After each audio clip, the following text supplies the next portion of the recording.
m'agrades. Ostres, a mi també! Crec que vull estar amb tu. I ara què fem? Uf, no sé, jo visc amb els meus pares. Jo també, però podem anar a casa d'una amiga que els seus pares estan fora. La primera vegada que quedem amb algú acostuma a ser una barreja de moltes sensacions.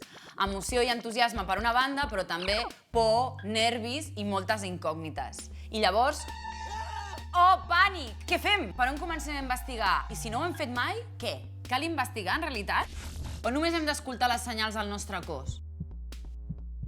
Això s'aprèn amb la pràctica? Què espera l'altre de nosaltres? I nosaltres de l'altre? I si l'altre ho ha fet i jo no? Estic menjant el tarro! Que l'hem passat el temps. Quan arribarà el moment? Ok, calmem-nos. Per fi ha arribat el moment. Ja estamos en ello. Per anar sortint de dubtes i saber què és el que li agrada a l'altre i el que no, o què és el que s'està esperant del moment, el millor és parlar. Si parleu abans, millor que millor. I si no, doncs mira, quan ja estigueu al lío. Sé que costa perquè pot fer molta vergonya, però també fa vergonya despullar-se i tocar-se i bé que ho fareu. El que està clar és que no hem de fer res que no vulguem fer. Potser ens sap greu dir-li a l'altra persona el que no ens agrada, però està bé posar els nostres límits i dir això sí, així no, així em mola, així no em mola. I també respectar els límits que puguin posar les altres persones. Perquè no mola això d'insistir si l'altre no et segueix a les pràctiques que tu vols fer. Però tornem a la història on l'havíem deixat. Pot ser que un cop que arribem a casa dels pares de la nostra amiga i ens quedem a soles, comencem a fer petting. Què? Jo no sé què és això. Sí que començo malament.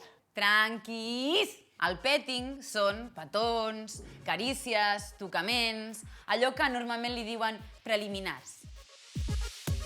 La paraula preliminars l'he esborrat del meu vocabulari, perquè ens parla d'una cosa que és prèvia, restant importància a la pràctica en si mateixa i donant tota la importància a la pràctica que vindrà després, que suposadament és la penetració.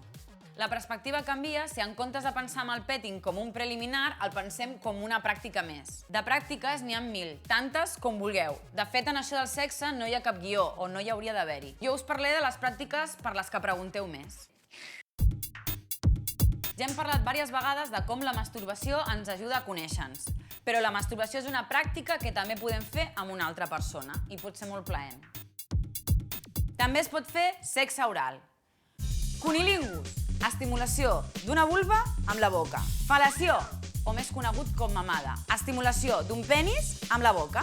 Anilingus, estimulació d'un anus amb la boca. El sexe oral no només és plaent per qui el rep, sinó també per qui el fa. Com en totes les pràctiques, cal parar atenció al cos de l'altre, el que ens diu en quant a intensitat, pressió, ritme, i així seguim o parem. Ara anem a la penetració vaginal. La penetració vaginal es pot fer amb dits, amb penis, amb joguines. Perquè la penetració vaginal sigui plaent, la vulva ha d'estar mullada. Per estar mullada hi ha d'haver molta excitació. Si no, la penetració vaginal pot fer mal. Evidentment, si fa mal, hem de parar. Stop! No! Mai hem de sentir dolor en cap de les pràctiques que fem. Per altra banda, sobre la penetració vaginal, també m'agradaria desmentir el mite de que la primera vegada fa mal. Això depèn, com deia, de l'excitació i de lo mullada que estigui la vulva. També hi ha un segon mite, que és que quan es trenca l'himen, sentim dolor. L'himen és una membrana que es va desprenent a poc i no tenim per què sentir dolor. Podem sentir estranyesa o molèstia, però dolor no. I ara anem a la penetració anal. Per a aquesta pràctica necessitem utilitzar lubrificant o saliva, perquè l'anus no lubrifica.